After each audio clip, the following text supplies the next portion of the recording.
Not getting much out of this. It's very dull. Let's see what we can do about that. All right.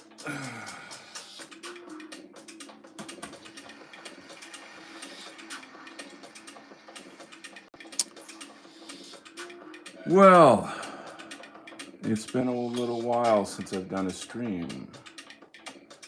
I had a kind of one of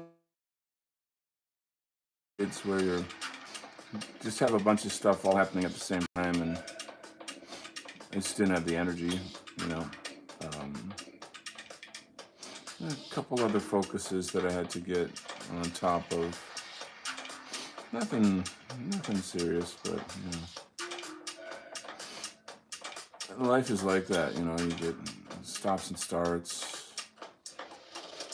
This thing's happening, that thing's happening. You got to prioritize different things, yada yada. But I have been doing a lot of good shows with White Student Tea and the Tuesday show with Patriot Art. Very, very enjoyable, very excited about both of them. The Thursday show with White Student Tea, we're looking at trying to develop that into a type of activism that is education-based. There's a lot of people out there fighting CRT and that kind of stuff. It's already pretty mainstream among, conservatives. You've got different organizations out there. I forget, there's one, Moms for Justice or one of those kind of things. I don't remember the name of it, but it's one of the biggest national organizations against critical race theory and LGBT agenda in schools. LGBT agenda is just another arm of the Marxist agenda. If you can get people, if you can turn the children gay, then they won't produce children when they get older, and that's part of the whole white genocide agenda. Only it's so much more disgusting and disturbing. But I don't want to talk about disturbing stuff today. I'm going to kind of enjoy some artwork.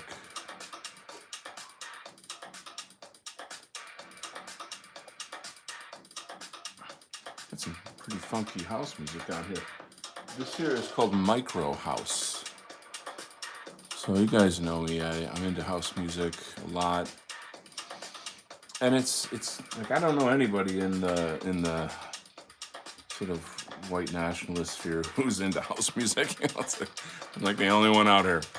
I'm sure there's some, but I don't really think that the world has to be kind of demarcated into no-go zones of, you can't do this because liberals do it or something. It's, you can, house music is just nothing but positive vibes. That's all it is, although it's, for me, the big draw is it's about the ladies, it's some very, very fine honeys out there. And it's fun, it's a kind of, it's a good time, it's a lot of flirting going on and a good time going on. And I've actually made some really good friends out on that scene. And when I say friends, they're mostly kind of club friends. They're not, I only hang out with a select few of them. There are a lot of secret right-wingers in that world that, they like my posts and, they're not,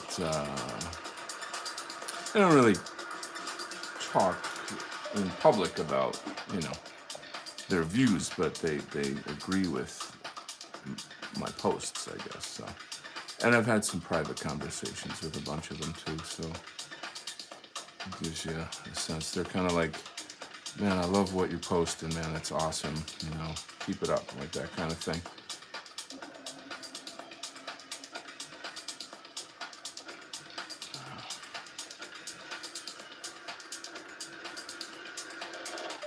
I don't think house music's really political, to be honest with you. I mean, I can see how people would see it as not degenerate, but like it's very hedonistic, you know. A lot of drugs and stuff in that world. But I mean, the music is the drug for me, and then like vibing with fun people, because you know, life is this like, shit's fucking hard out there, man. And it's like when you get to go and just dance and shake it off, it's so healthy. It's like, oh, such a good feeling, you know. Damn thing is, I work on weekends, so it's like such a pain in the ass to like figure out how to get it in or get in some dancing. I manage. Where's my ruler here? So like,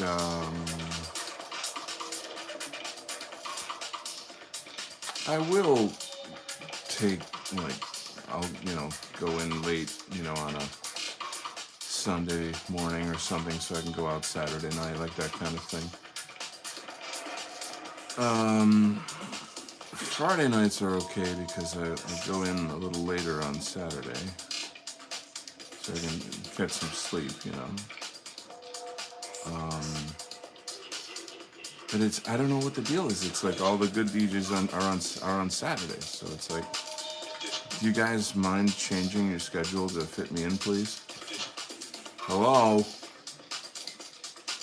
Anyway.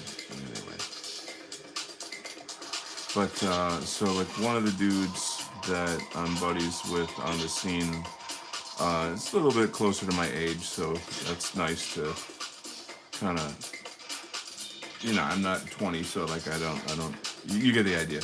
Anyway, nothing wrong with 20-year-olds, but I'm just saying it's nice to kind of be around a couple of the older dudes. And anyway, he was learning DJing a couple of years ago, and I was friends with his girlfriend, and like her and I used to kind of jam a bit. She, whatever, we did some music stuff, and then somehow or other, I said, hey, let's, you have like the DJ stuff, and well, how about I bring my my bass over, and let's just see, like, can I jam to a DJ, see what that's like, Very, the dude's like, really, just a fun, cool guy, like a really good vibes kind of guy. And he's like, yeah, whatever. So it's not like jamming to a DJ is tricky because they have tracks that, like they can change the key and the speed or the tempo of a song, but it's a pre-recorded song, they can mix it, of course, and stuff. Where it gets tricky is that, let's say they mix in the next song, and suddenly the next song is in a totally different key, and you're like, oh shit, how do I vibe from this groove into the next groove, and I don't even know what the damn key is, So it's like, So you'd have to, like, if you're really gonna do this, you'd have to like know what the songs are ahead of time, and then get all the riffs and the keys worked out ahead of time. So that's kind of how that would work. But anyway, we just recently got back in touch, and I was like, hey dude, I'd be up for jamming if you're still into that. And he was like, hell yeah. So das ist gut, ja. Das ist gut. Hold on a second. So that's just going to be fun. It's really, would it turn into like an actual music project? It'd be cool if it could. I mean, I wouldn't be totally against that. But I don't know. I'm like, I got my plate full. The good news is that I recently got a new amplifier, and that what's even crazier about it is that a buddy of mine just gave it to me. It's like, I don't know about, like, out of the kindness of his heart, like what an incredibly nice thing to do. And he's like, hey, I'm coming over, I'm gonna drop off an amplifier. And I'm like, what? I have an amplifier, but this is like a smaller one that's sort of more convenient to, move around, whatever. It's just nice to have, like, I don't know, something that's not a gigantic, industrial sized amplifier. And the sort of pedal effects that are built into the amplifier are sick. They're like super, super hot, like crazy cool hot. And I have been noodling around with it like since I got it. I'm like a kid on Christmas with this. I might turn the music down a little bit. It's got just really, really freaking sick effects. If this is a little too loud, hold on. Not only that, I don't. Okay, that's a little less intrusive. So here's the thing: when, like, I write a lot on acoustic, and it's just simply musical, and but when you have delay and distortion and flanger and all these like sick effects at your disposal, I gotta admit, you write with those effects in mind. They're like, okay, this song has a delay effect, which is like a type of an echo, and therefore when I play this particular riff or whatever, it echoes in such a way that the music kind of overlaps itself, and it has like a dimension to it that's really cool and beautiful. And then you realize, like, damn, that's hot. I'm gonna keep that, or work that, something. So that's kind of what I've been doing since I got the new amplifier. And my usual drummer that I like to work with, he's really, really busy with his full-time job and whatever. He's sort of my go-to guy. Like, I prefer working with him. He just understands me, and of course we're good friends, but like, he gets my music and he gets me.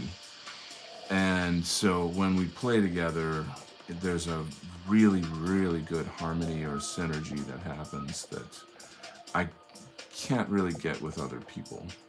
And I played with very, very good drummers. It's just that these other drummers are kind of in their own world. It's part of the world of musicians. People. The one guy, like, we just don't have the same musical tastes. And the other guy is sort of like a fusion jazz type drummer who wants to go crazy.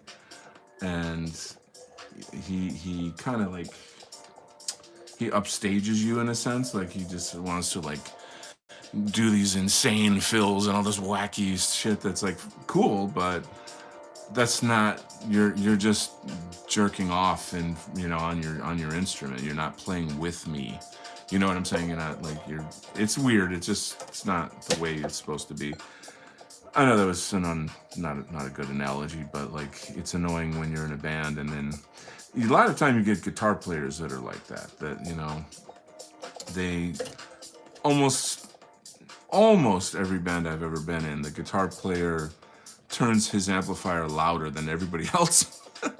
And it's like, okay, this isn't like your show, it's a song.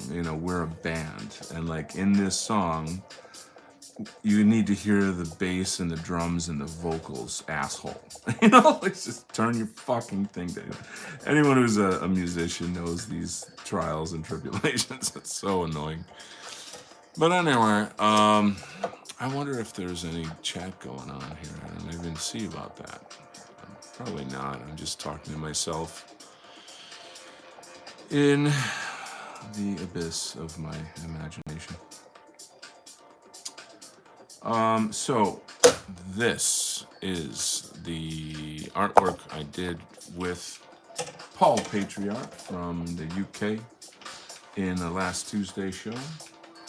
And we got a lot of, there's people saying like, I'll do this and do that. Because I was like, what should I put on the table? And somebody had a very good idea to put a chessboard. Like I'm playing, like the viewer is playing chess with Westgard. And I really did like that idea. I have to say, like, that was a sweet idea. That's a good idea. But I did think through it more. I did use the idea of having a, what do you call this? I don't know what do you call this fucking thing. This sand clock. What's the name of that? I'm too stupid to speak English, apparently. And, just to give the sense of, like, time or urgency that something is happening and you have to respond within a certain time. But instead of playing a game against Westgard, it's different. It's that he's offering you a sword and a shield and a helmet. And what is he, he's giving you a choice in a sense of like, will you join me in the fight? Because there's a great fight for not really just the civil liberties or the freedom of the Western world, but the whole world. What the problems that the world's facing right now transcend race. My top priority is the white race in terms of, me, you guys know what this channel's all about, but how do I say this? I'm sorry, I'm like concentrating on my drawing and losing track of my point. So let me try to be focused on the drawing first, and then I'll come back. Yeah, so there's a lot of news that's come out recently from the United Nations World Economic Forum. They're moving forward with their digital ID, digital currency plans. Like, I guess every nation in the United Nations agreed unanimously on moving forward with that. It's literally the governments versus the people of the world, the world, And I would venture to say that a lot of people in a lot of those countries don't even know what's going on, I mean, I'm not saying that they can't know what's on. They're just, a lot of this stuff just fucking happens, and like you just have to go along with it, kind of. And I was putting it out there to my friends, like, so literally, what if tomorrow, and this is not going to happen overnight, they would never do that. They have to phase it in easy and make it look like, oh, this is so much more convenient, and look how progressive we are that we're taking away your financial freedom. But like, what if tomorrow banks literally did not operate in paper currency anymore? What would you fucking do? What would you do? Your job only pays in digital, and you gotta have a card or a chip. What would you fucking do? You see what I'm saying? Like, it's like it's essentially pulling the plug on the world, And I know, oh, they're not gonna do that. Like I said, they'll do it slowly, like they do everything else, slowly. Ease it in. It sounded a little weird, but anyway, I think you know what I'm trying to say.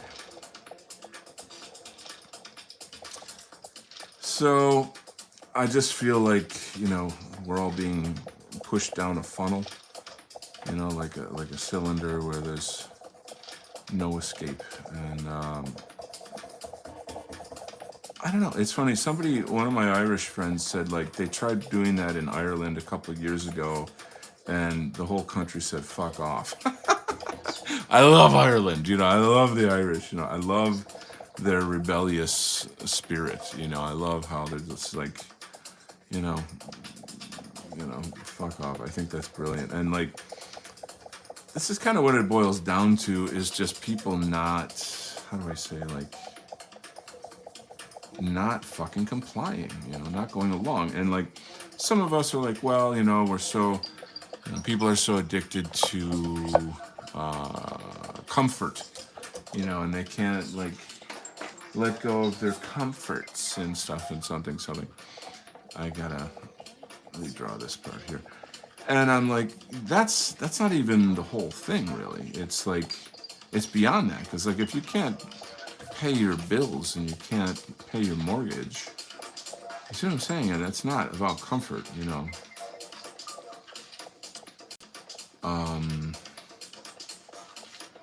It's a much bigger issue. So, trying to have a statue of a Buddha on this side here. You can't see it, it's not on screen. Maybe I can sort of zoom in a little bit and see if I can get that on screen. Yeah. So I don't know. It's troubling. You know, it's troubling. I just don't think there's any way around this other than to go right through it. You know what I'm saying?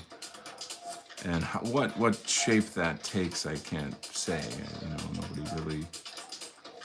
We want it to be peaceful. You know what I'm saying? I don't know how it's gonna play out. You know, but and then there's another side of the whole thing where it's like,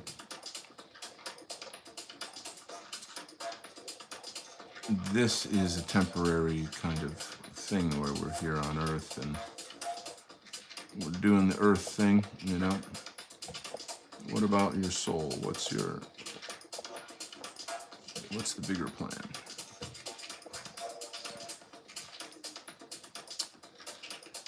So with Buddhist statues, there's something called mudras, which are the hand positions, and they have different meanings.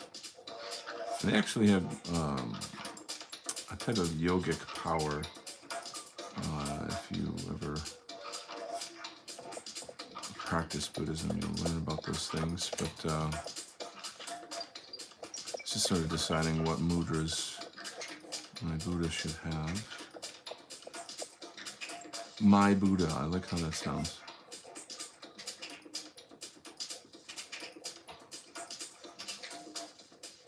And we'll get to that. Okay. Lovely. So we got a couple comments. Who we got? Why America is here. Wow, cool. This is why I don't trust crypto. Yeah. Honorary Aryans. Yes, sirree, Bob. Yeah, I love honorary Aryans. You know, I love allies. I love my allies. Eke Lux, welcome back.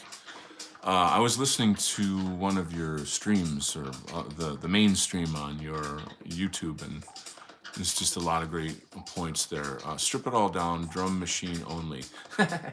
Yeah, that's kind of what's going on in the background there. A lot of beeps and bops in the music there.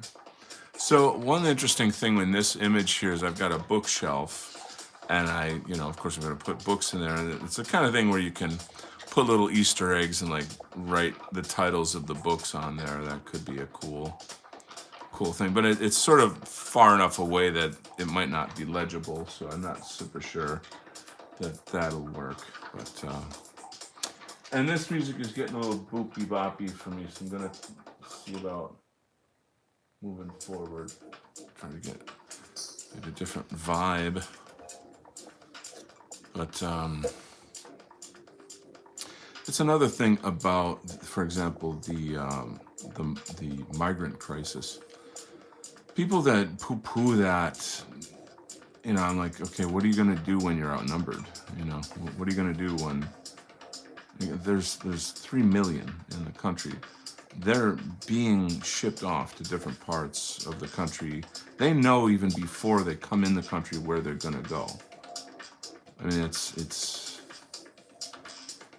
highly organized. It's paid for.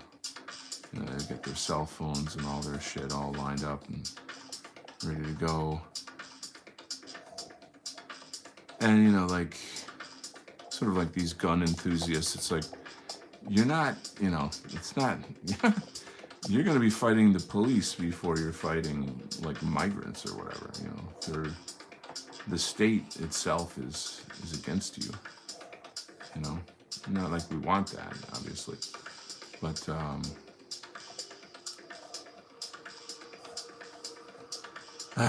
yeah, anyway, hurry, I'm like trying to have a nice vibe in this show, and I'm getting all wonky. Wonky donkey.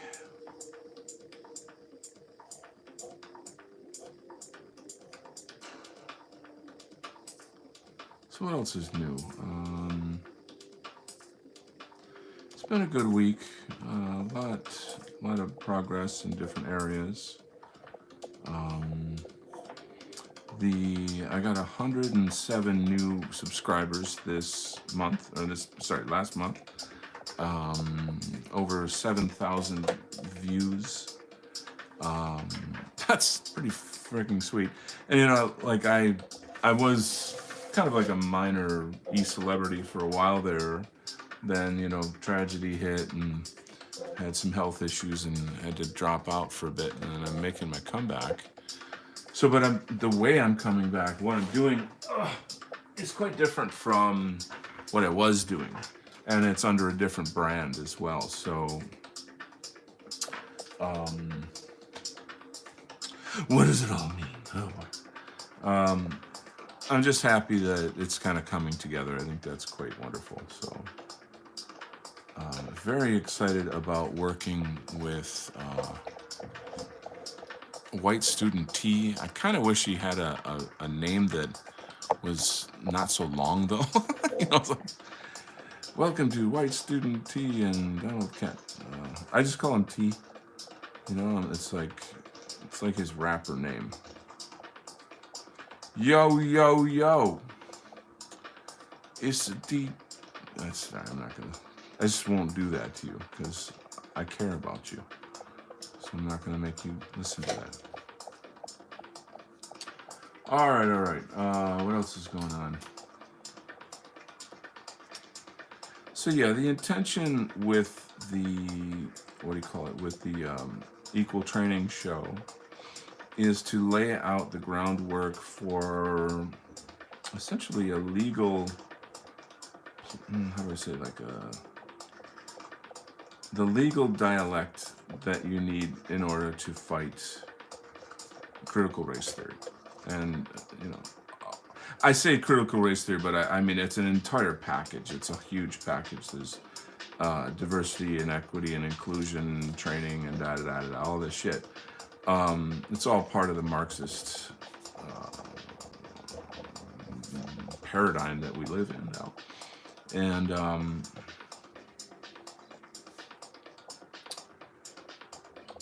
he's kind of holding his cards back a bit and not showing like all that he's got, which is pretty cool. In the long run, or sort of in the end, it'll all come together. And then it's really going to depend on people taking the torch, carrying the torch, and getting out there. So, like for myself, for example, I'm essentially doing research and writing on how to get my local library to start a book section on white identity. And that's... You can see the pushback that I would get on that, right? You know, like straight out of the gate, but if I have the kind of, oops, I'm sorry, you guys aren't watching what I'm doing here. Move this fella over. Let me read the, Eke Lux says, it fits the UN definition of genocide. Precisely, yeah. You make a really good point, because even the language they use inside of CRT and DEI is that it's, if you're to really hold them to their legal definitions, then it has to include whites, you know, because it's all about like, don't discriminate or exclude, people on the basis of color, and I was like, white's a color, you know. But you know how it all works. You know how it all works. So you know, White Student Tea is essentially picking all of that to pieces and rebuilding it for us.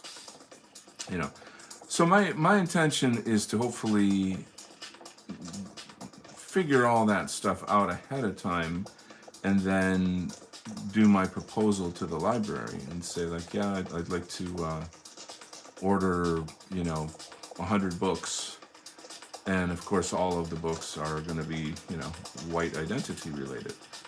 And then frankly, to essentially say like, I'd like to, you know, like start a white identity section in the library. Like, where else are you going to put these books, right? They all have the same theme, you know. Is that the right approach too? Is it? Should I just have them order the books? You know what I mean? I mean, the titles of the books are going to show. You know, they're gonna be pretty obvious. You know, and I'm pretty sure that a lot of those books are on some kind of ADL watch list or something. You know, but let's figure. You know, like If We Do Nothing by Jared Taylor and Kevin MacDonald's The Revolutionary, what's it called? The Revolutionary Jew or something? I forget the name of the book, but it talks about, or maybe I'm thinking of E. Michael Jones. Anyway, there's just a lot of good stuff out there. Antelope Hill, White People Press, Imperium Press. You know, there's a lot of good content, and so essentially I'm kind of thinking ahead of the curve, like, you know, it's a chess game. Like, yeah, hi, here's my proposal. I would like you guys to, you know, start a section, and here are the books, and, you know, I'm following the rules and following the law. I'm citing the law. I'm citing not only your mission as a local library, but the National Library Association and like what their mission is. And according to your own rules, you must have inclusion of all these peoples and da-da-da-da-da. And then, you know, I would say that it might, what's going to happen next? Will it get ignored? Will I get a letter back that's like, we're sorry with that, we cannot, da-da-da-da-da-da, you know, like give some fucking bullshit line. Or what? I don't know, you know, but like the point of it is to try to cut them off at the pass, so to speak, you know, and be like, you know, make it so that they can't refuse. And I don't mean that in the mafia sense of the word. You know, I got an offer that you can't refuse, you know, that kind of thing. Like, there's not going to be any horse heads appearing in anyone's bed at night or anything. What's that film I'm referencing here? You guys must know. But yeah, so that's just one aspect of this project. Okay, we got a lot of talk going on in the chat. I'm gonna see it. Okay, Lux, I liked the first two streams more than the third. The third, he was wandering around concepts. I liked when he was talking about terms and applications of terms. Okay, we will focus more. We'll make a point to do that on the next one. Why America says exactly, that's the quiet and implied part. White people need an advocacy group that deals in lawfare and counter lawfare. So you're getting there. You know, that's the idea, is to try to, you know, call on lawyers to be a part of this. We have some lawyers in our sphere, but they're kind of spread out, pardon me, around the country. Oh, excuse me. I'm in touch with Augustus Invictus. Like, we know each other, we're friendly. But the dude's so freaking busy that he never answers my messages. So whatever, I'll hopefully get him in on this. Why America says, I think that's what Stephen Miller is trying with America First Legal. So maybe I should reach out to them. That's actually a great idea. But that requires trusting that he or someone else won't pull the rug. See, now, that's the fucking... Oh, it's the fucking deal with it. It's like, you know how they work. You know how they work. It's always, yeah, I'm one of you, or I'm one of you guys. Yeah, you can trust me, yeah. And then right at the critical moment, you know, they do the Shabos Goy. And that's not fucking cool, so. And I bought all these fucking pens and they don't work for shit. There's only one answer. Gotta get in there with this.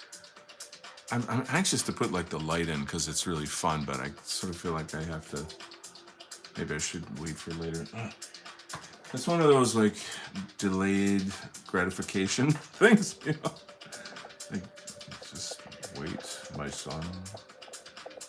Do not jump before it is time. Anyways, what else? So yeah, I appreciate your comments, guys. By the way, any kind of like suggestions to help the show. The show's got its own playlist. It's a separate entity on my channel.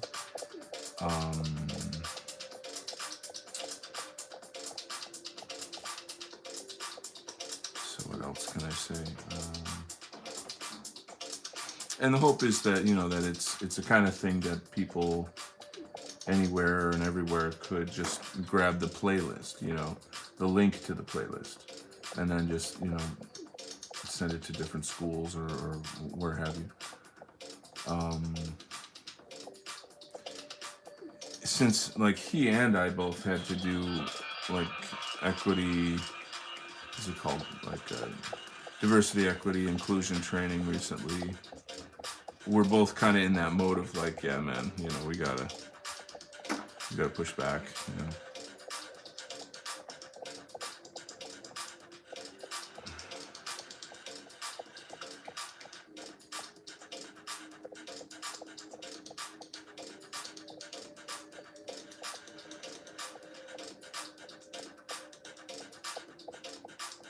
This music's kind of dark in a way. It's sort of like, I might have to change it. I don't know if you guys find this like, I don't know, like overbearing or something. Maybe I'll do that.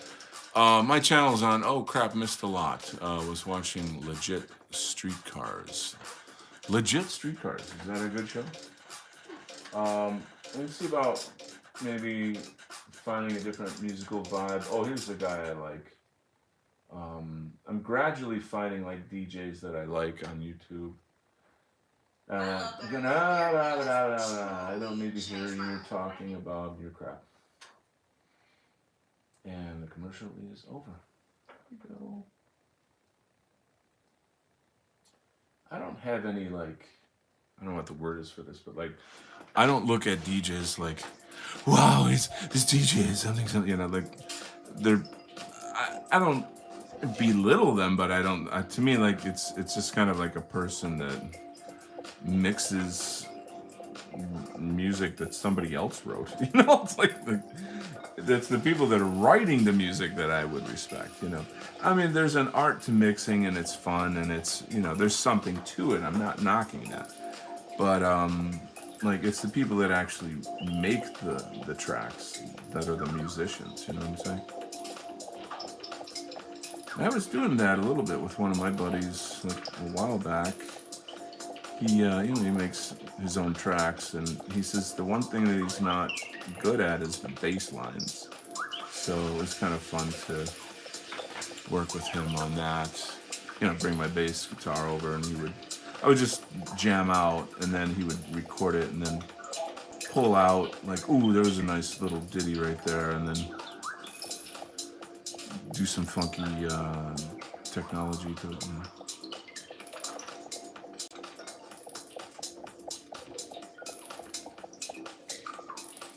I think you know what I'm trying to say.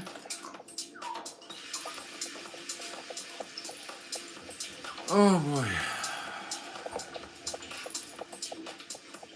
But yeah, it's kind of, I don't know, Saturdays is sort of a bummer for me because it's like I have to work tomorrow and everything starts at like 11 at night, you know? It's like, fuck, you know, it's like, I kind of crash because I work today, so I kind of, you know, whatever, you come home and you know how you sort of crash after work, you know?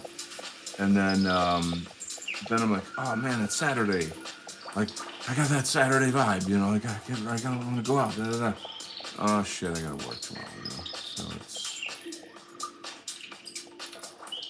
that's how it goes.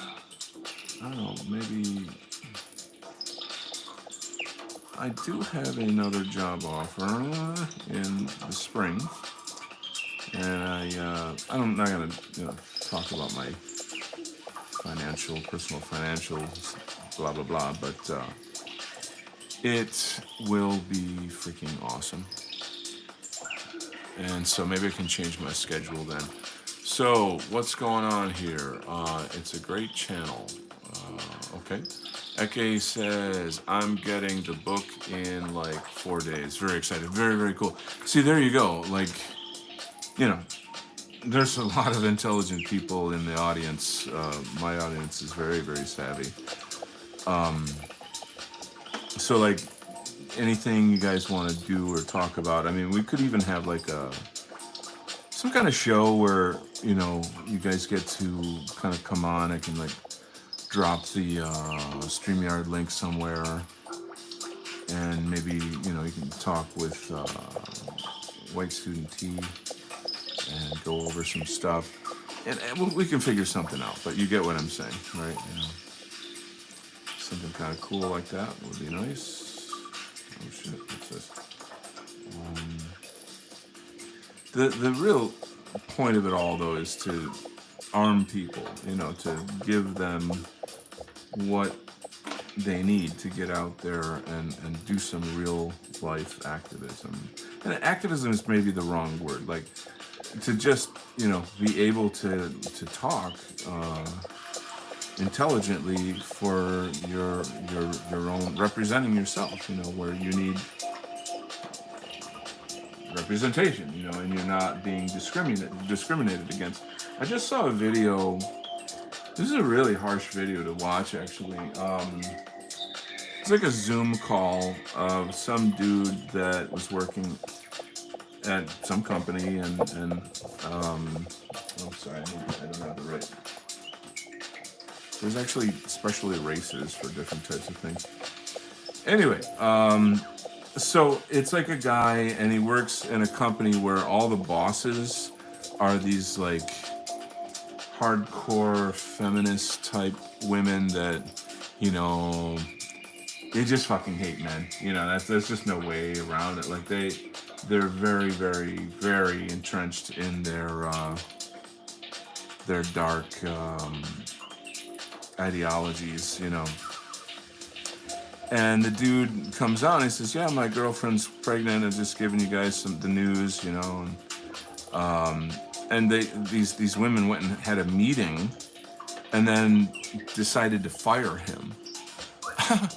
and then had like a Zoom call that he recorded where they, you know, they kind of did the firing, you know. They like, oh, well, we need to talk to you and something. And the position that you have is no longer necessary on the team, and you know, he tried to question them. He's like, you know, I'm just about to have a baby.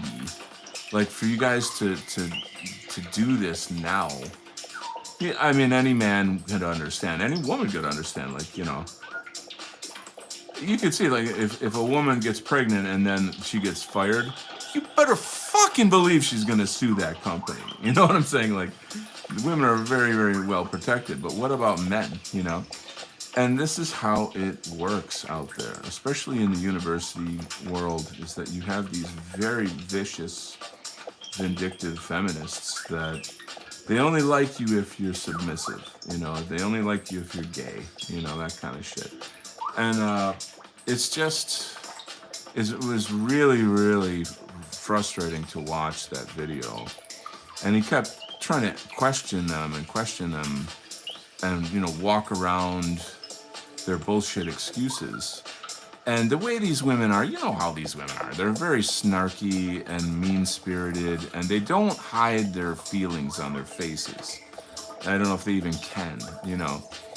And they're the type of person that's like, they can stab you with a smile on their face, and they're smiling as they're sliding the knife into your back and slowly twisting it and saying, "Oh yes, we don't need your position anymore here. Well, thank you for your service," as they dig it in deeper, and they're fucking evil, you know. And it's just obvious, you know. It's totally obvious. So like, your new father, your wife, girlfriend, whatever, your lady is going to have a baby. You need financial security more than ever, and then this group of harpies who essentially hate babies and hate like normality. That's what it all boils down to, you know. I mean, this is kind of the thing I'm coming to in my own realization, is the psychology of leftism. Is it's totally hate-based. It's totally hate-based. It's this kind of, and as in the usual format, it's, you know, there's always gaslighting. You are always the hateful one, not them. You know, you know, like, we can burn your cities and beat you to death and, you know, rape your children and do any kind of fucking unbearable inhumanity, but you're the evil one, not us. You know, we're all about justice and inclusion, you know. So it's like, you know, you got to get away from these kind of people. They're so dangerous, but yet they hold all these positions of power, you know, in the government. What's AOC and her pack? I mean, look at them. Like, forget it, you know. I'm liking how this piece is coming together. Anyway, let me look at the comments. No, I'm not going to have a baby. I'm saying that the guy in the video is having a baby. Sorry, I gotta go back to the chat. Let's see. I would love to chat in a week or two. Lots of things are happening right now. Yeah, very dynamic time. Yeah, I'm actually feeling really good. I'm like, I've been saying to people, like, in some ways I feel like I can let go of the wheel, because I've been a shitlord for years, and like hardcore. You know, 3.5 years in Facebook jail, and I lost 5 Facebook accounts. I'm permanently banned. You know, like, I mean, that's ancient news. That's like, between then and now, I've become way more intense. But anyway, Eke says that I would love that design. Yeah, that'd be cool. Wing It is here. Welcome, Wing It. Nice to see you. The toned paper from a sketchbook. Yeah, is that nice? It's this kind of like sepia color. So like, this is, you know, that's white, and you can see the difference in the colors, right? So it's nice to have a medium tone and then work up from there. By the way, guys, go check out Wing It Productions YouTube. He's got some really cool stuff. It really would be great to see you do more work, Wing It. Love the visionary portrait on the wall. Yes. It's our uncle. Anyway, no, I answered the baby question. Just before COVID, my company was bought out. Was supposed to have a job until April 20, came in one day in October 19, and they let me go randomly. It ended up being a blessing, but was shocking. That's horrible. I'm sorry to hear that. Well, I'm glad you're in a better place. Okay, what do we got here? Danilo Marcel de Silva is here for you. Oh my gosh, how nice, sir. That is so awesome. It's so lovely to have you here. Thank you, my friend. I got a couple awards here. Golden chalices. Thank you, sir. It's great to have you in the community. Why America says, hearing the woman who told me I had a job until April and just a month prior say she had never said that. Oh, of course. I never said that. How many times have I heard that? But I'm glad because finding a job in April 20 would have been awful. Ugh. Live stream needs to have 5. Not sure. Congrats, Donald. Thank you. Wing is she trying to workplace. Try the workplace. Okay. Well, whoever is having a child, I wish that person. Well, that was the. So it was a video about, as a Zoom call about some dude who getting fired from a bunch of feminists because he's having a baby with his girlfriend. So it's just some dude on the internet. I don't know who he is or whatever, but the point of the story is essentially like, you know, how feminists in power work and how having some kind of dialectic to wage war with them and defend yourself is essential. So my channel says, where did you leave them last? I don't know what you'd have to tell me what the topic is because I'm all over the place here. Thank you for the plug. Yes. Okay. Leave them last. I don't know. Sorry. So I have a clock on the like over here, and I don't know what time I should make it. I feel like the time should. What's interesting is there's 2 forms of time. You've got this hourglass. See, I do speak English. The hourglass, and then this old clock here. So what that'd be in? I don't know. Is there like a specific time? 11:11 maybe. The Facebook accounts you lost. Oh, where did you leave them? Ha ha ha ha ha. It's okay. I like dad humor. I'm good with that. I'm good with that. Yeah, I mean, I look back and I almost feel kind of like I hate Facebook. To me, Facebook is for idiots. I mean, it's like that's a little unfair to say. Facebook has its part or role or something, but me, I'm like, you know, I don't know, like, I sort of wish I could go back in time and tell myself, listen, make a fake account just for politics and then keep your normie account for family and friends, because they're all going to betray you in the future, you know, and like, it's just, they're not smart enough to understand what's going on. And why do I say that? Not to be mean, but when you're shown mountains and mountains of data and proof, but you choose to sort of ignore it or deny it, then something's wrong with you, you know, like, and really I don't think it's actually a matter of intelligence. I think it's a matter of conformity. People don't want to be abandoned like what they did to me. And they don't want to be cut off, you know. They don't want to suffer the way that I'm suffering.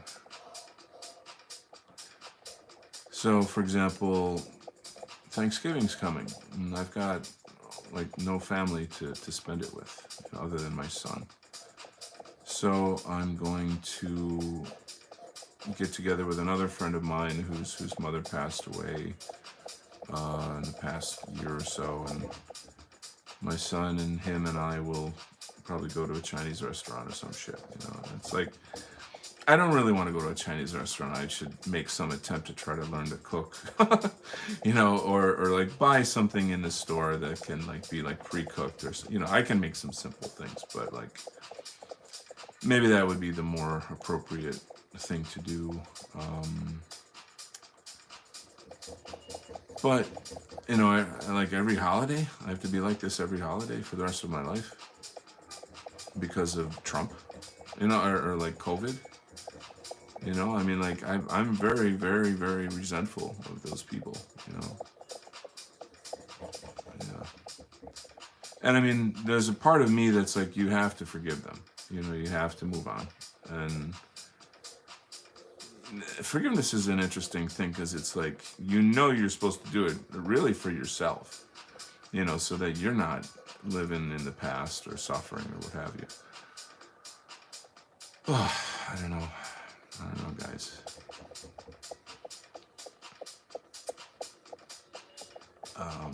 But I do genuinely have to kind of like let it go, you know. I guess it's just that when, like holidays come or something, it really, it hurts basically. It's just the reality of the deal. What else? Wristwatch. I'm missing all the fun over here. Where did you leave them? Thank you for the plug.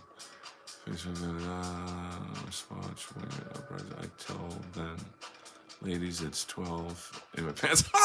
Oh my God. Okay. You're being mean to idiots. Yeah, I don't know. I mean, it just it all boils down to like conformity. I mean, that's just kind of the bottom line of it. It's like follow what everybody says unquestioningly, or we'll cut you off. You know what I mean? That's the whole thing. It's the whole thing.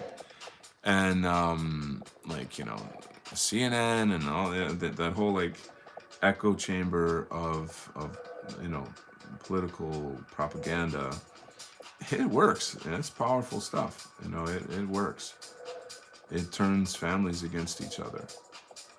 So once again, the Jews win, in terms of like fucking up families and civilization, hurting people, like me.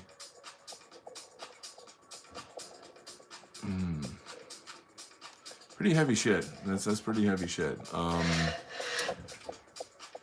It's funny because like I know that like kind of the average douchebag who doesn't know anything about like what we know about, like isn't plugged in, isn't gonna get that. They're not gonna understand like how could you be that way, or what would you what are you talking about, or something. But I don't know, it's you gotta have a kind of a meta-political understanding of the world. Like for example, here's a great example. You scroll through like TikTok or Instagram or one of these, like YouTube has like YouTube Shorts, and I came across a video today of a guy talking about the different toxic chemicals and whatnot that are in junk food. And, he's talking about how like, the French fries from this place have the highest amount of cadmium. And I'm like, fucking cadmium? Like, who's in charge? Because think about this, like, where does cadmium come from? Like, you assume it's, something. Is it made in a laboratory, or is it an element that you dug up out of the earth? Who's in charge of, processing cadmium and putting it in the fucking French fries? That doesn't happen by itself. Somebody's doing that. And who's paying somebody to do that? And why are they doing that? Oh, wow. Why are there so many medical centers coming up all over the place? I don't know why there's so many medical centers. There's a new clinic here and a new clinic there, and they're building and building. What are they expecting, like, everybody to get sick all of a sudden? Gee, I wonder why. Oh, and look, like, right next door, there's all these new junk food places. It's a fucking psyop. It's all to kill us. They're making money on fucking killing us. That's what they're doing. That's meta-political, okay? That is a meta-political understanding. When you say, like, who's in charge of these things? Who owns all of these companies? BlackRock, Vanguard. Who are the CEOs of those? Rhymes with news. Rhymes with blues. And so, like, for, that's where you get I guess that's where kind of like the idiots are kind of the ones that are eating the French fries. They're like, calling us like conspiracy theorists and stuff. Anyway, what are you gonna do? You're being mean to idiots. Oops. There is a war on food and water. Beautifully said. Mirth Barron is here. Awesome. Wow, it's so cool to have you. Mirth. I'm really happy to have you here. Welcome to the show. Uh, this is my channel. How did you find my channel, Mirth? Israel used to fluoridate their water, sodium fluoride, not natural stenius fluoride. They stopped some time ago. So, to my understanding, fluoride calcifies the pineal gland. Have you guys heard anything about that? Are you familiar? Do you know anything about that? And so the pineal gland, and you guys can do your own research on this, and you can, share it with me or whatever, because this is the kind of thing that we can help each other out by sharing information that we get. The pineal gland is very, very, very significant in terms of course, it produces hormones that regulate your sleep, but it's also believed that they have a significant role in the process of when you die. Your pineal gland squeezes out massive amounts of hormones that have something to do with the death experience. Others say that the pineal gland is kind of like the gateway. It's sort of the gateway to the spiritual world in the brain. There's something special about the pineal gland. I'll tell you, in my personal meditation practice, I use Qigong to energize my pineal gland. And that helps to give you stronger intuition.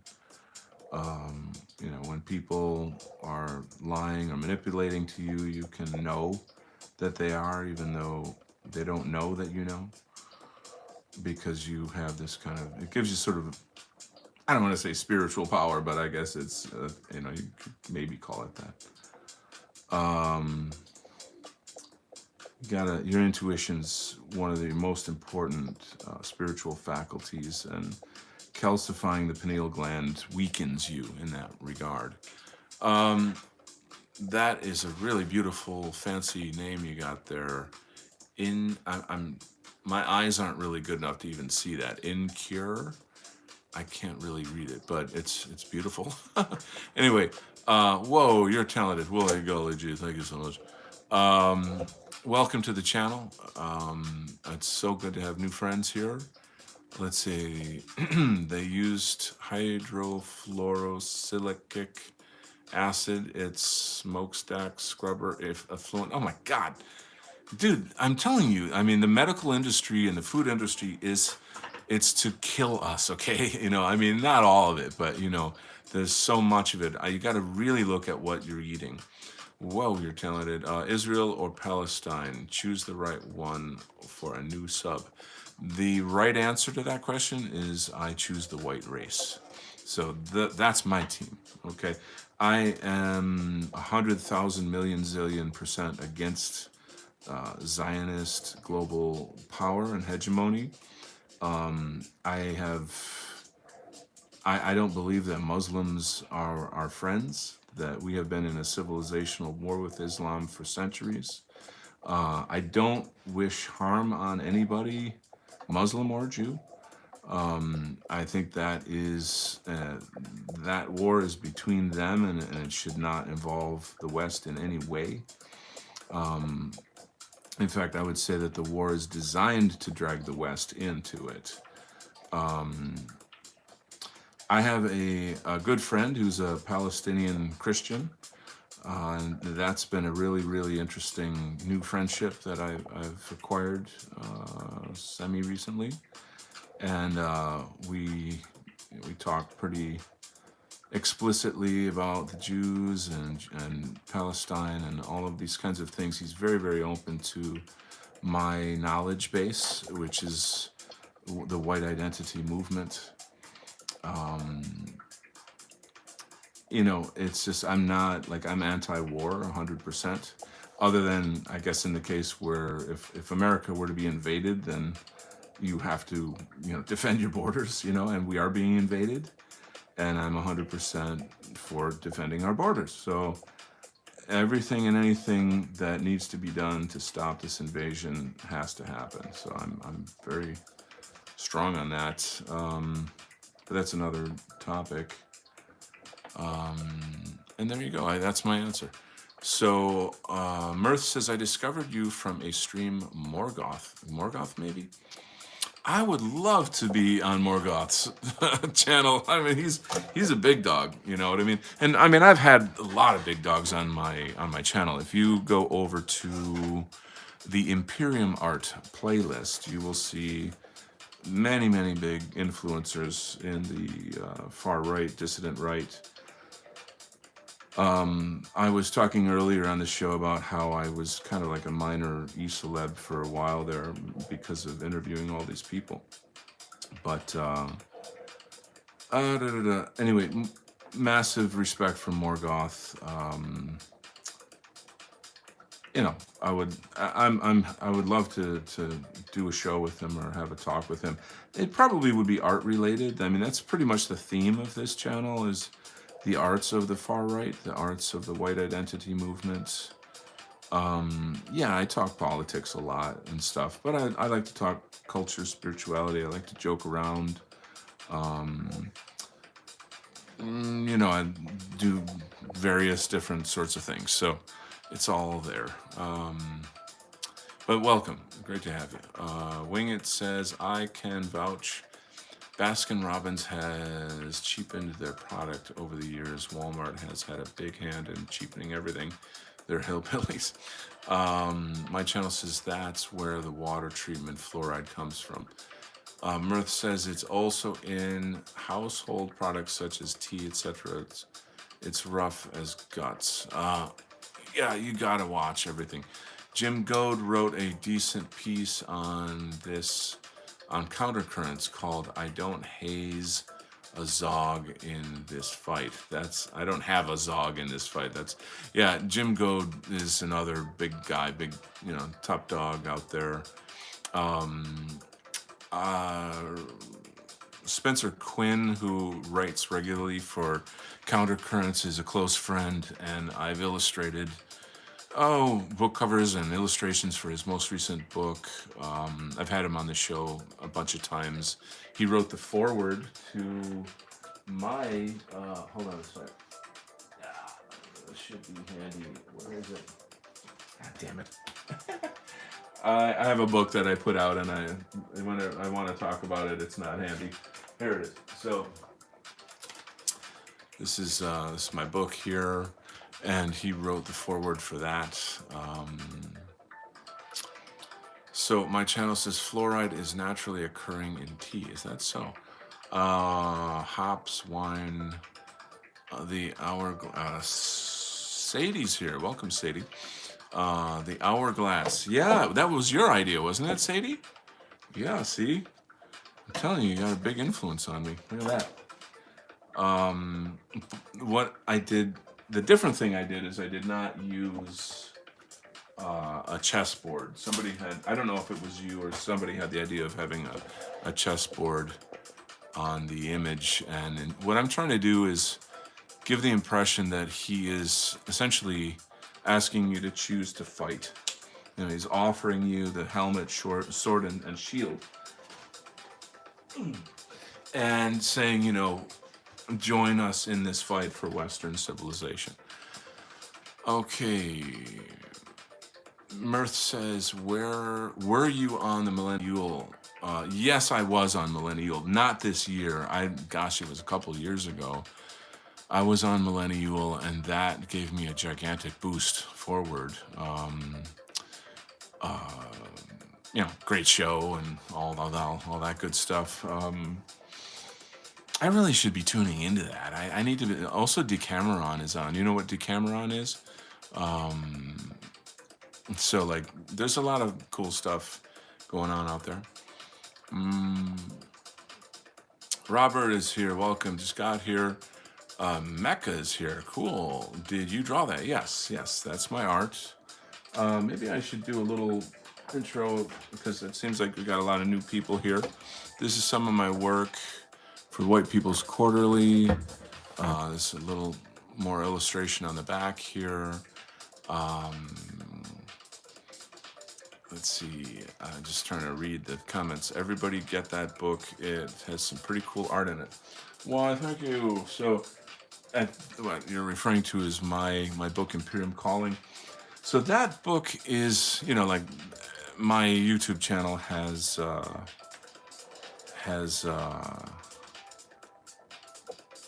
the link to my website, and then the website has my book in it. There's some of the comics that I did. Mark Brahman wrote this. I illustrated it. It's pretty freaking cool. But it's not all comics. I did illustrations for the Bizarre Archives. I've got some just kind of illustration work, different types of artwork, some fine art, conceptual art, portraits and the like. So and then there's sort of sections in here that have some of my poetry as well, which I read on one of my recent shows.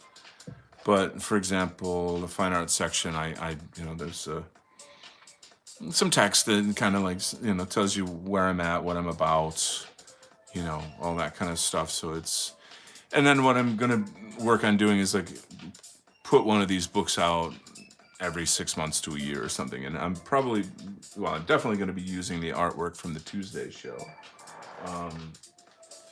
This is a piece I did. It's a portrait of Robert E. Lee from the first episode of the Tuesday show, Patriotic Art Live. The theme, of course, was Robert E. Lee.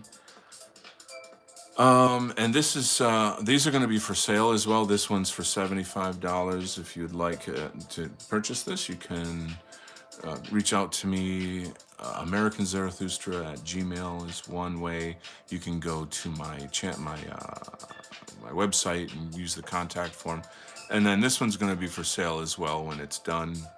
I'm trying to get it done for the show on Tuesday. The new show on Tuesday is going to be about Kai Moros. Hopefully, yeah, here it is. So if you guys don't know Kai Moros, I would say start looking him up. He's one of the great speechwriters in our movement. Happens to be a good personal friend as well. And that's going to be super, super cool on Tuesday. So definitely check that out. A lot happening on this channel, guys. Anyway, everybody get the book. Howdy. Hey, Winter Crusader 21. Good to have you, Winter's Crusader. Damn nice portrait. Well, God bless you. Thank you very much. That's awfully kind of you to say. Robert E. Pyle is here. I told Nick from NNR to get that book. I think he would like it. That's lovely. Yes, Kai, awesome. Bing. So, actually, in my book, there's a little, like a 2-page comic that Kai wrote, and I illustrated. Let's see if I can whip it up here. It's kind of disturbing, but we had this idea of him and I working together as a team. Like he writes and I draw. It's these things like comics is very, very time consuming, as you guys I've shown you. Like this is a graphic novel I'm working on now. This is my own piece, but they look kind of like they go together. They sort of do. But anyway, yeah, man. Kai Moros. Big guy, big dog. So it's really cool to have you guys here. I'm hoping you're enjoying the show a bit. I'm gonna get a little more focused on the artwork again. Got some kind of chill techno going on in the background here. Kind of nice. I guess I have this tendency to be very illustrative in my work. So what's the difference between illustrative and fine art? Let's talk about that for a second. So if you look at this dude here, I'm using pen and ink, and so it's very clear, it's very graphic. You know what I'm saying? Graphic meaning like the lines are very tight and clean. And so this is more a sort of fine art where you have soft, organic materials. You don't have like, I'm not tracing him with a big fat black line, like it's It's more like a painting, only with like, charcoal or something like that. So this is more of kind of a fine art piece. This is more of a graphic art piece. What do you like better? What's better for your eyes? I'd love to know. Robert E. Powell says Kai Moros has some pretty good speeches. I really like his stuff. Yeah. He's actually got a new speech coming out, and it's like a big surprise. And he's going to debut it on my channel. Oh my God. So, like, wow, that's pretty cool. Sadie, lovely Sadie, says, we will not apologize for our achievements. Our history cannot be used as a weapon against us. We're in debt to no one. Our glorious past is a matter of pride and joy to us. 1000%. You are correct, Amundo. Sadie says, whatever we have done in the past only inspires us today for even greater deeds tomorrow. Hallelujah. Hallelujah. I strongly agree. You have the right attitude. You have exactly the right attitude. That attitude is kind of, how do I say it? It's very much what sort of drives me in what I do. It's that sense of, I recognize that, I'm in history. I'm in history now. We are in history. And this is the time to do something, to say something, to be something. It's not the time to sit back. And for fuck's sake, it's not the time to be on the wrong goddamn side. Pardon my language. Here's the deal. You don't leave with anything but your soul. And all your money and all your security, what's it going to mean when you're gone? You don't get to take that with you. So, do and be something great. Do and be something special and important. Plug into the zeitgeist of today and what's happening. And do it any way that you can. Use your skills, abilities. I would love to be a politician. I would love to be, a Donald Trump. I'd love to be able to have that kind of power. Like a billionaire's type of power. I'm an artist. That's the stuff I got. Those are the resources I have. So I have to say, well, what can I do with that? And it turns out that actually art is a powerful tool. They didn't melt down the Robert E. Lee statue for nothing. That wasn't like a big nothing burger. That was meant to celebrate our erasure. That was meant to humiliate us. That's it's a testament to the power of art. You see what I'm saying? So I have to make art in reaction to that, in response to that. I guess you guys are getting my speech pretty well. It's funny. You get me started, I'm all like, I get all riled up. I'm kind of like an Austrian painter.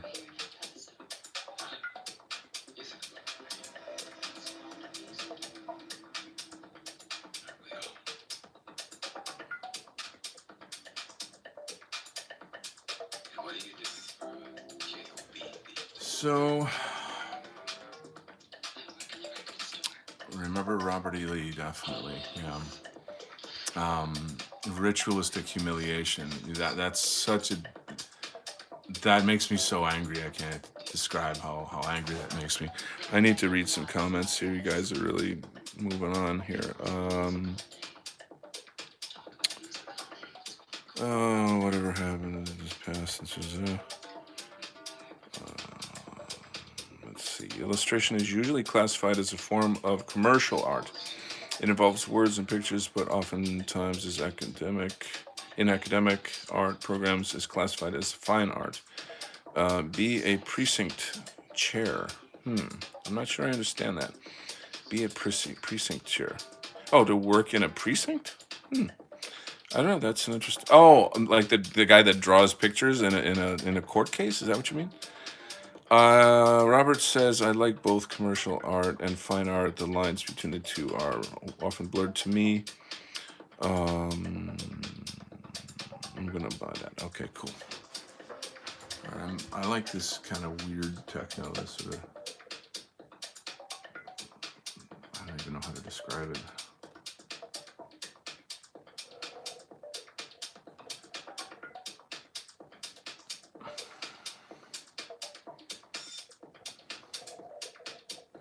Yeah, DJ friend of mine's having a birthday pretty soon, and then there's this other DJ. Like when I'm out on the dance floor, I'm gonna brag a little bit. I really vibe, and like I'm a good dancer, and like I just don't give an F, you know. Like I like to let it all hang out and just go nuts and have a good time. And when you do that, it sort of, I don't know, it sets the tone for everyone else. It lets everyone else kind of chill and just let go and have fun. I don't know, it's just what it is. And this one DJ, because I'm kind of known on the scene for that, he like came up to me after a show and he's like, I'd never met the guy before, and he's like really seriously like talking to me. I'm like at the bar just relaxing, and he's like, will you come to all of my shows? You know, like, and he wasn't like begging me, but he almost looked like he would pay me to come to his shows, you know, because like I just get the dance floor going. I walk out there. I'm another person when I'm out there. I don't know how it happens, but like it's just funny. It's just funny. You know, like music just changes me. But anyway, I kind of became buds with that particular DJ, and then he recently reached out and he's like, hey, you know, I'm playing at this show, you know, it's not a party unless you're there, you know. And then the other friend, it's her birthday, like she's a DJ at the event. She's like, hey, would you come to this, da da da. So it's gonna be a freaking great night. It's a little different crowd than the one that I generally hang out, because there's different kinds of DJs that play at different clubs, and hence different types of people. You know, some are weirder, I guess, than others. You know, like the more degenerate end of the scale.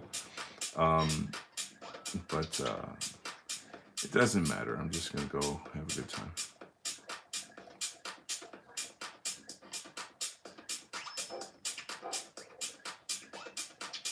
It's kind of the thing of it, is you just lose yourself in the music, you know?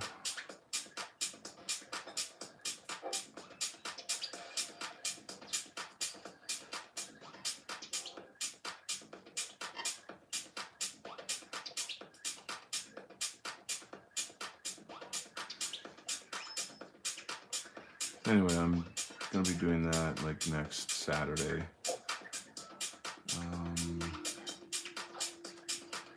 Gonna have to come up with some excuse as to why I'm not coming into work on time on Sunday.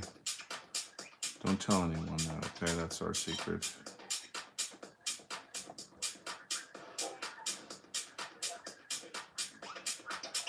Hey, all work and no play makes Donald a dull boy. Can I get a hey yo?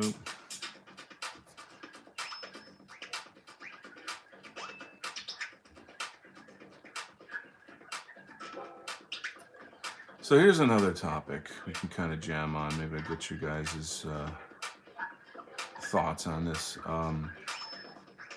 I've been talking a long time about doing a show about meditation.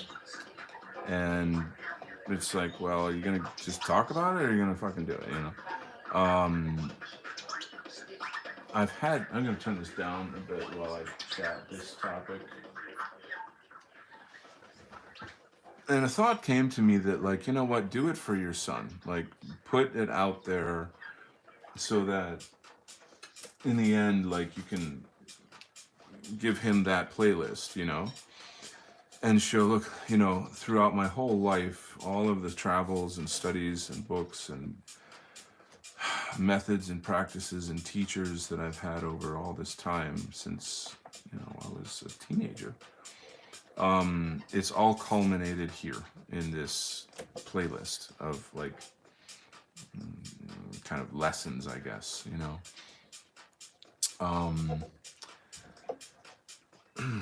To do that though is really it's sort of like another job. Like how many freaking jobs can you have, you know? Like because I would want to essentially put together some kind of visual I don't know, like a PowerPoint or something instructional, you know. I was thinking of actually drawing how to do it. So like, let me grab a scrap sheet of paper here for a second. So this is just going to be like a sample, you know, of like how it could run, you know. And I want to get your thoughts on this. So for example, maybe I'm going to zoom out a little bit so you can see here. So I might say like, okay, you know, let's understand the process of meditation and how you have, you know, everyone's kind of familiar with chakras and these kinds of, you know, the energy centers in the body, da da da. But like in Chinese Qigong, which essentially is a type of Vril energy, the first primary method of meditation with it is to move to sort of fabric or how do I see it? I'm already having trouble. You use these breathing techniques where you develop it or you harness it or you accumulate it. That's the word. You accumulate Vril or Qi in in this center here, breathing in. So you're breathing in, and as you're breathing in, then that's when you are visualizing and imagining the energy building up in the perineum. And then as you breathe out, then you move that up the spine, you know, to the crown of the head. And there's other little tricks here where you put the tongue to the roof of the mouth. That's like a kind of circuit breaker, and kind of zoom in a little bit on that. And so you're breathing in and then breathing out. And you're not making noise, but I'm just doing that as a demonstration. And so yeah, before any and all of that stuff, you have to create essentially a Zen state of mind, which is no thought. You know, that's no thought. No thought is, you're going to have thoughts, but the thing is, your mind is just a movie screen, and you're just sitting there watching the movie, and thoughts come on and thoughts come and go, and there's happy, sad, and you know, there's that blah blah blah blah blah, and these thoughts and images are just coming and going and coming and going, but you're not attached to them. You're becoming still, and your concentration goes away from that, and it goes to these energy centers, to the combination of breathing in, fill it up, and then let it out. But when you're letting it out, you're moving visually, you're using your imagination and your willpower to take all of this energy and push it up the spine into this area. When you do this over and over and over and maintain, then you will feel the chi. There's a fullness and energy. Now, how do you visualize it? I like to think of it as liquid light. Liquid light, you could think of it like mercury, like a kind of a silvery milk, or something like that. These are different types. It's essentially bioelectric energy, okay? Bioelectric energy. And when you can culminate it or condense it, and then you can move it, and you get these effects. And so what's happening is that I'm going to draw kind of the front of the body. So I know it's a shitty drawing, but like you'd say, you're just sitting here. So that's your what's called the heavenly cycle. But and I'll zoom in a touch. What happens is the chi sprouts out to all of these other channels. And you see, while you're working the heavenly cycle of doing this, then the chi will sprout out to all your organs and the left and right side of your body. So this is step one. This is foundational qigong. Okay. And that was a really short version right there, but I'm gonna have thoughts. I'm gonna read your comments, guys.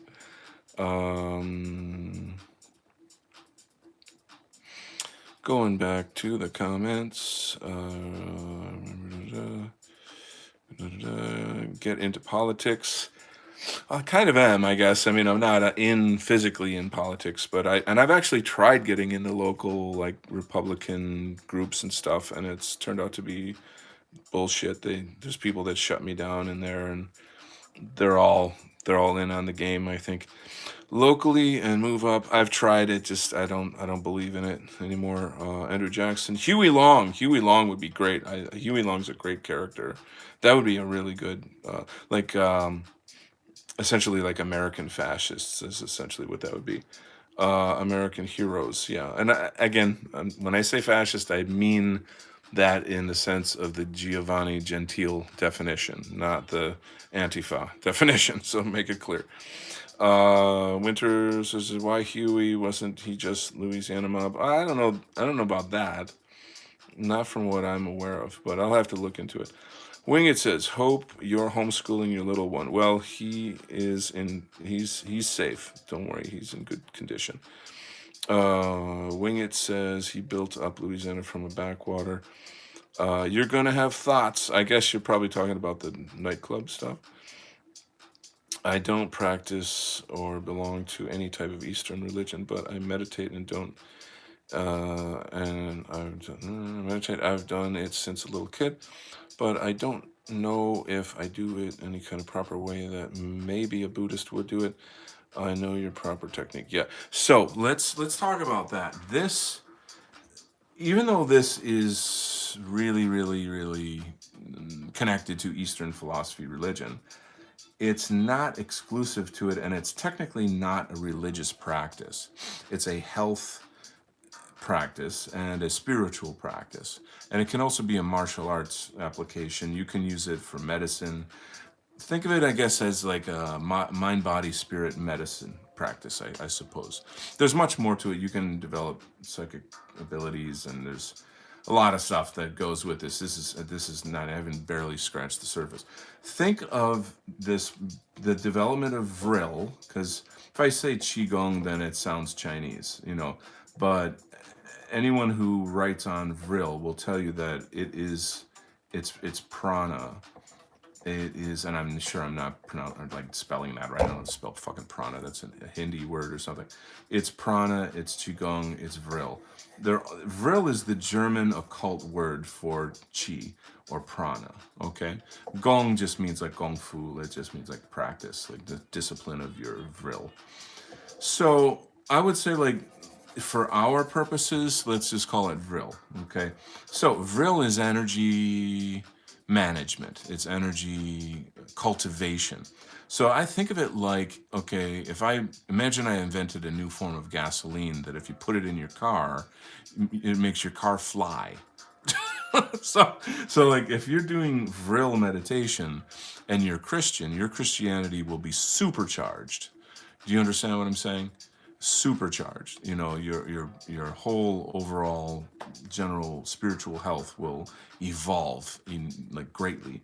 And there's the thing about qigong is that the body is it has like so many how do I explain it? It's like so many systems. The mind has so many qualities. So, like, there's other forms of qigong that relate to different things. So, like, for example, I talked about charging the pineal gland. So, why am I doing that? Why am I using qi to, like, instead of doing the heavenly orbit? Why am I charging my gland here? Because we talked about the pineal gland, and it's to kind of charge the psychic ability. It's to push your sense of like synchronicity, manifestation, spiritual powers. I hate to say that, but you know that's a thing. But there's times where I'll put chi into the throat chakra. There's times where I'll put chi into the heart chakra.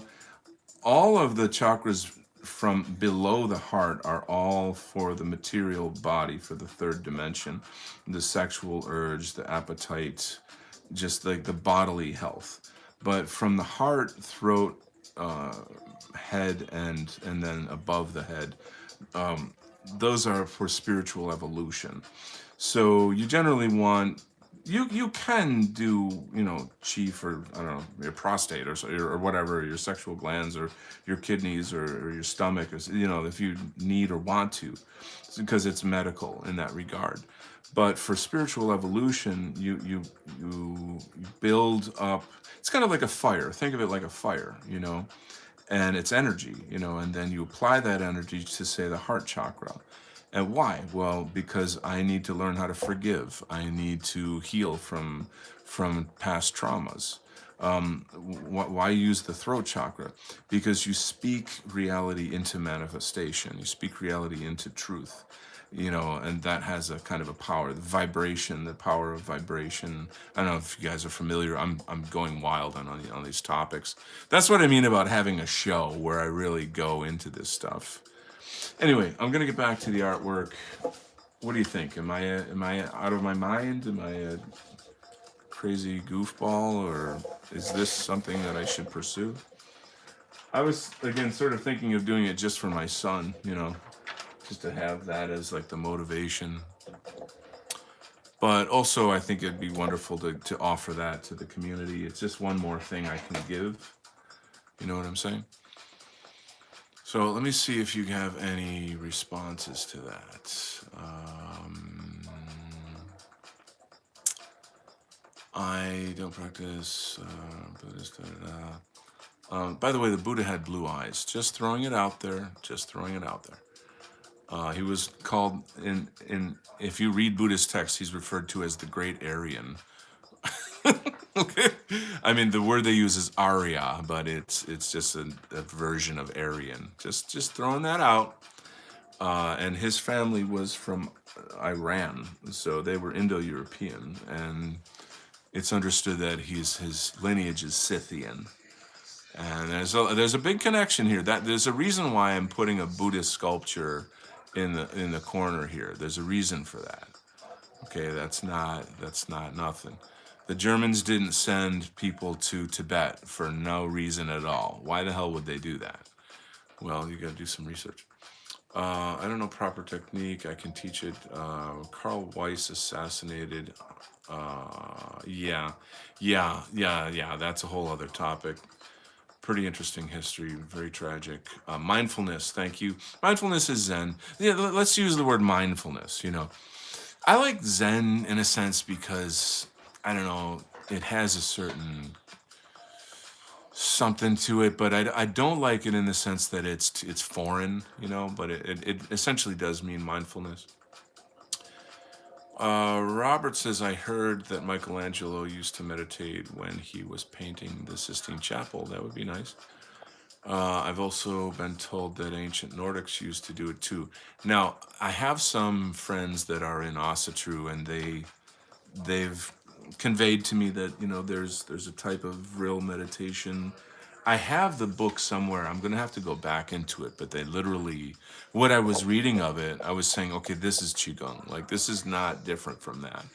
So it's Germanic. It's not. When I say not different, I'm saying that, like, you know, Swimming is swimming in Japanese, Chinese, English, German, French, Spanish, Russian. You see, it's still jumping in a pool and moving your arms and legs to move in the water. It's called swimming, right? So, like, yoga is yoga is yoga. You see what I'm trying to say? And it has an indigenous aspect to it, I guess. I've also been told Nordics. Sadie says, the Japanese have something like this called forest bathing. You sit and meditate in nature. Very powerful stuff. Wing It says, if it helps and is healthy, do it. Robert says, I would watch the video if you did a stream on meditation. Well, I got one guy watching. And I mean, I almost wouldn't even do it for the numbers. It's not the kind of thing like, hey, and now buy my soap or something. It's not that type of thing. Winters Crusader 21. Speaking of Tibet, there's this channel Zoomer Historian who made a good documentary on the No German Tibet expedition. Could you please send me the link? I beg you, please send me the link. There's not a ton of information on that, and it's really, really special, important stuff. So I'm kind of on a mission to gather as much information on that as I can.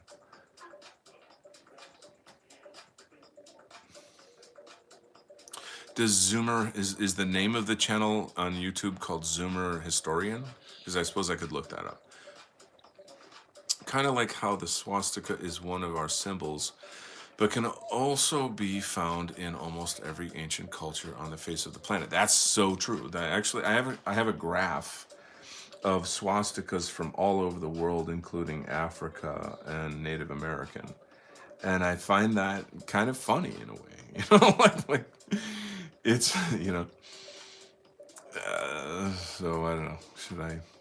Should I go into that topic? All right, I'm really nervous about doing this line right here. I don't want it to look wrong. That's the thing about ink, is that, like, when you can't erase it, is what I'm saying. There's a special tool I need for it. I gotta find it. Yes, the channel's name is Sumer Storm. Okay, thank you. So I'll look that up. Okay.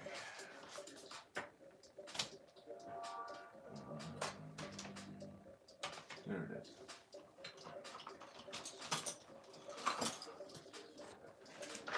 it is. It's really fun having you guys hang out while I'm doing this. I appreciate your presence here. There you go. That's the line. That's the angle. Woohoo! And I'm just, to be quite honest, like, you guys inspire me a lot, Like, I learn from you, and, I think we do better at whatever it is that we're trying to do when we have, friends and people that are kind of with us on the journey, I guess, if that makes sense, that you're sort of sharing in the project, I guess, So let's see.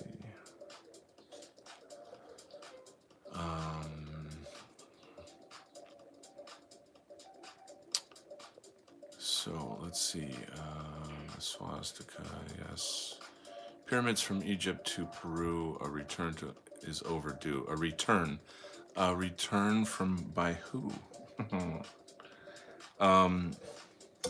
Yeah, that's another interesting thing as well, as like the pyramids all over the planet. It's an important subject.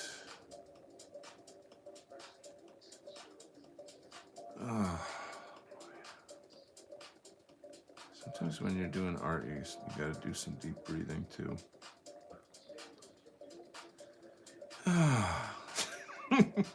Just so you don't screw up is what it is,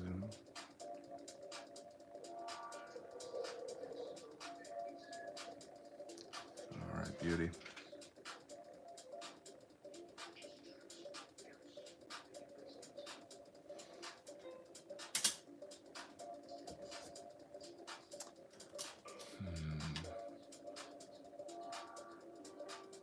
Yes.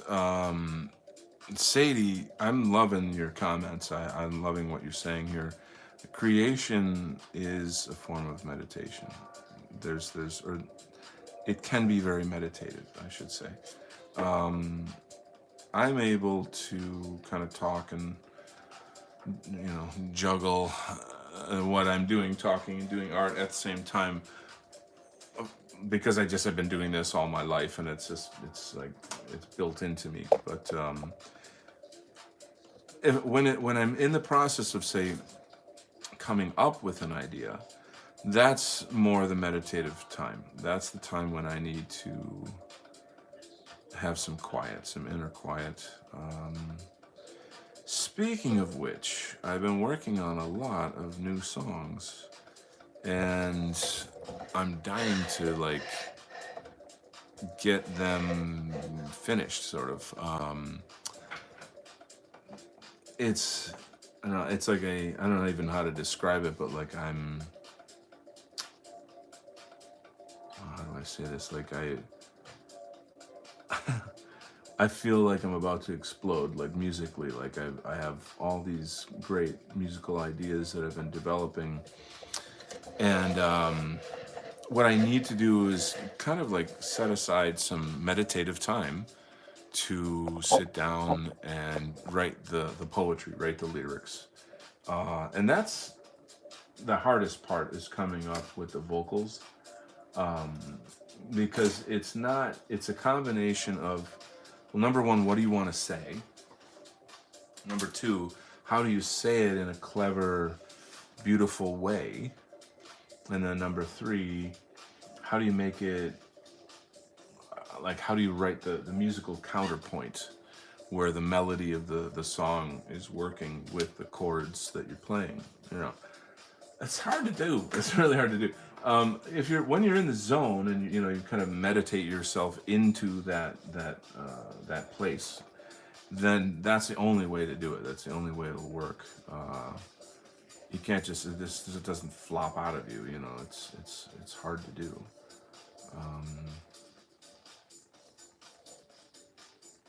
This side's too wide. I need to like make this side wider. Yeah, that's gotta make it even. I almost feel like this really needs to have like some black. It should be darker in there.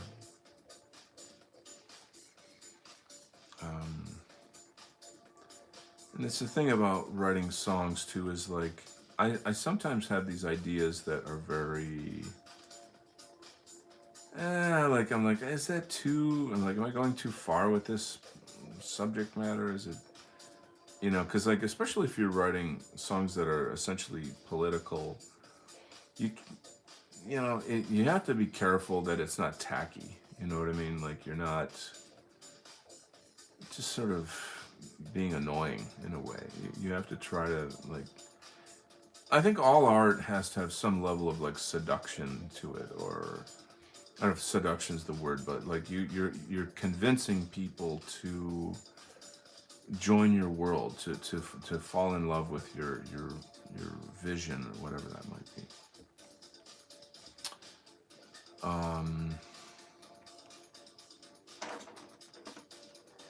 I think you guys know what I'm trying to say.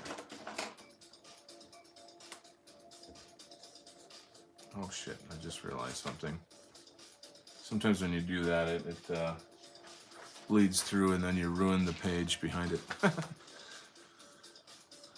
So, what else? Robert says, Thomas Wilson put out a pretty good book about the swastika. I recommend that. I'd love to get that. I would love to read that. So, I was talking earlier about making my local library carry books like this. Why can't I just, look it up at my local library? I should be able to, right? If I pretend that I'm like, oh, I'm Jamal Johnson from Brooklyn University, and I'm doing research on white supremacy, could you please order all these books from Antelope Hill? Like, Oh, yes, Jamal. Anything we can do to help you. Blah blah blah. You know what I'm saying? Like, I could do that. I think that it's much more likely that I'll get the books that way, right? Um, that's it. I'm changing my name to Jamal Johnson. I had actually, when I was at Shaolin Kung Fu, I was buddies with a Jamal. He was a very, very good martial artist. Black dude. And he wanted to learn Buddhism, so it was kind of a neat sort of friendship. It was one thing I loved about Shaolin is that it was kind of like I don't know how to say it, like, and I think a lot of martial arts schools are like this. It's sort of a zone where, in a sense, we're all Chinese there. We're not like, you didn't have like the racial tension that you would like on the subway, for example. Things, society was not as racially charged back then when I was younger and living in New York City at the time. That's another story.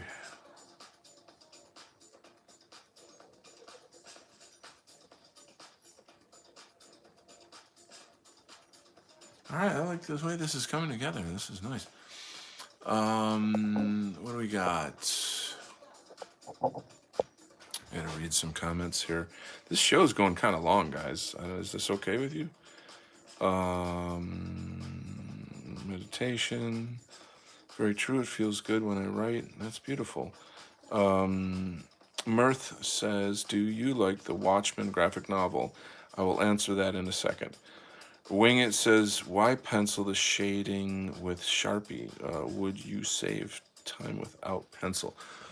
Well, the Sharpie is really just when I have like areas that are like big areas of black. I could use a brush and like, use ink for that, which is fine. But it's just fast and convenient to when I want to have like jet black areas like this, right? Because like if you look at this isn't genuinely black. Like that's, you see what I'm saying? Like how like strong that is, and it pops this image forward too. It makes it more dramatic. Also, the little bit of black in there makes it more dramatic. So I have to kind of play with the tonality of the whole thing, build it up here and there, and see, what do I want to do. Anyway, excuse me, The Watchmen. I saw the film before I got the graphic novel, which is interesting. I love the film. I thought the ending of the film was better than the ending of the graphic novel with that weird octopus creature. The film ending made more sense to me. Anyway, I'm gonna say yes and no, meaning like I don't like the color palette of the graphic novel. It's got this weird pastel-y candy color that kind of creeps me out. I don't know what it is. That was a very literal decision on the part of the writer and the team, and it has its own aesthetic, and that's fine and well, but I just don't care for it. The artist, whose name is slipping my mind right now, is a great artist, but he is more kind of a pedestrian style. Like I don't think he's a great superhero comic book artist. He's a great storyteller, great illustrator, but he's kind of plain to me. Like there's so many other artists out there that I think, and again, like Alan Moore chose him specifically for this. So like whatever, that's Alan Moore's aesthetic choices that he made. And that's, there's something really highly aesthetic about the whole book, and it's a fucking masterpiece. So like I'm not saying that it's bad, but you know how you can look at a painting that's like, wow, this painting is so, like, it's famous. But, well, just because it's famous doesn't mean it's good. You know what I'm saying? So, should we take a little break from my art for a minute and maybe have some fun and look at some comics just to shake it up? Just to do something fun and unique here? Because I feel like it'd be entertaining, Um, I'm gonna read the comments. More total leftist. Yeah, I know. Go for it. Cool. Yeah, I just saw some news very recently about Alan Moore. I can't remember.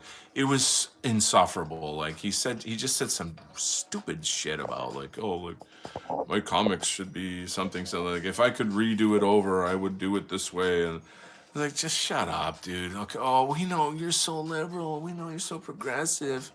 Yeah, just spit on your legacy by trying to make it more appealing to leftards.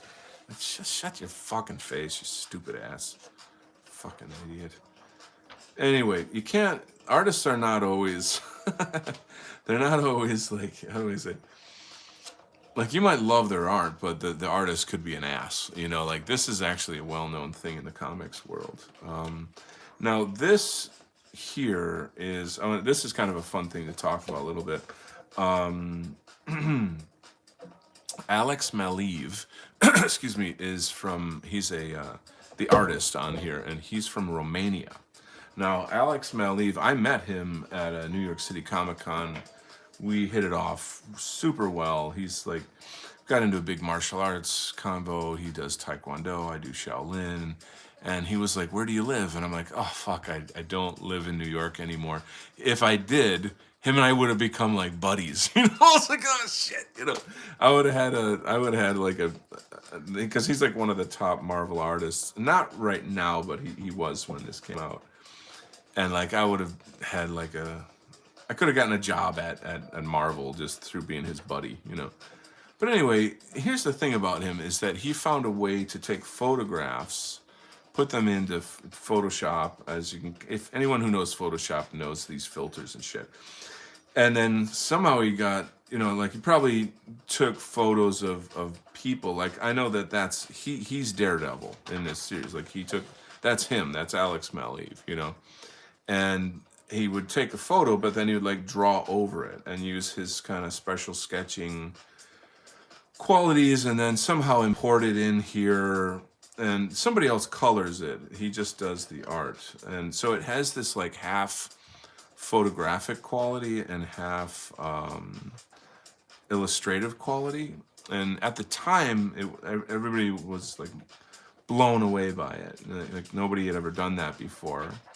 And the way it works in comics is that you get one guy who becomes super popular, and then you get 100 knockoffs, I'm pretty sure that's Bendis, Michael Bendis, I forget he's a Jew that, he's like the top writer for Marvel, go figure. He's not a bad writer, but he's too wordy. Anyway, as you can tell, like, blah, blah, blah, blah, blah, blah, blah. Like, it's a comic book. You do have some talking, but like, he turns it into a freaking soap opera. It's like, I want to see action, like, take me back to the days of all this. Anyway, I do like the art though. So for me, that's essentially the reason I buy comics, is for the art. They're just amazing. But yada yada, talk, something.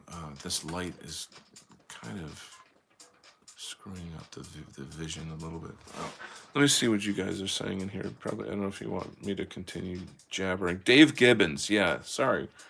See, Monaghan boy for the win right there. Thank you, sir. Are you Irish, Monaghan boy?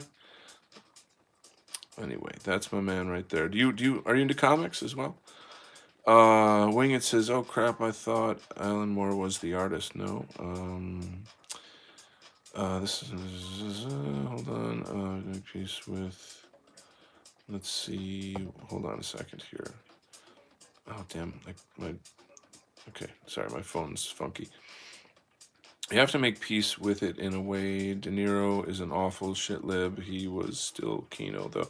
Yeah, isn't it odd how you have to, like, okay, all these actors, actresses, like, you love them in the film, but then as people, you're like, I couldn't spend 5 minutes with you, Alan Moore thinks he's a wizard. Yeah, he's like, he invented, like, his own snake god or something that it's just bizarre. It's like, look how weird I am, man. Aren't you impressed how weird I am?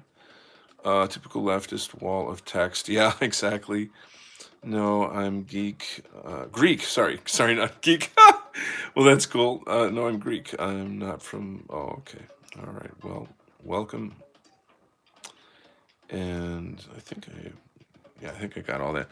So that's that. Now, the pages of these like new comics are glossy, which is why you get this like light shining off of it or whatever. But let's look at some older stuff. Woohoo! Fun times. So now we're going back. Come with me back to the time of the Bronze Age. Look at just like the difference in like the covers of these, like how, yeah, there's some similarities, I suppose.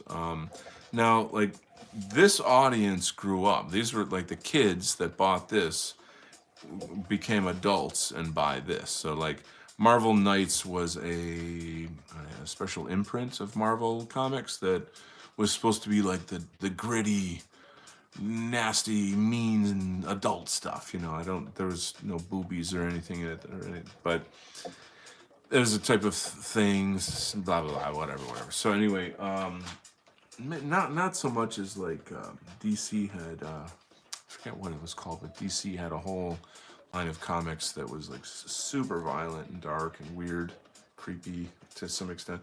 Anyway, here we go. When the Iceman attacks. So, two things. You have a penciler and you have an inker. Now, the penciler, does the pencils, right? They do the actual drawing. They lay out everything. And then the inker comes on and he puts ink on there with a brush, crow quill. So, like these type of lines right here, if I were to say zoom in, like that, all that. He makes the final decisions about, how it's going to look. And the inker here is a guy named John Romita, who is he's like the Spider-Man guy. Like he's the big guy, the main guy that, we all think of when we think of Spider-Man from like the old days. So Gil Kane is the artist. I happen to be a big Gil Kane fan. You either love or you hate Gil Kane. He does these very wonky, weird kind of positions and angles and stuff. And his inking kind of sucks, to be honest. So it's so much better to have John Romita doing the inking on it. But what's nice is that John Romita turns it into Spider-Man. Like he's able to change the faces and such to make it look like a John Romita comic. I don't know if I'm boring you guys with this, but if you look at the kind of line work though in here, you're gonna start to see like, oh, that's why your comics look the way they do. Like, oh, now I know why you ink like that. Now I get your style or something like that. And I'm not comparing myself to, John Romita. Dude's way better than me, but like if you've been watching my shows, you can kind of see that the way that I ink has a looseness to it. I like guys that are very tight, but it's not fun. It's not fun to ink like that. It's more fun to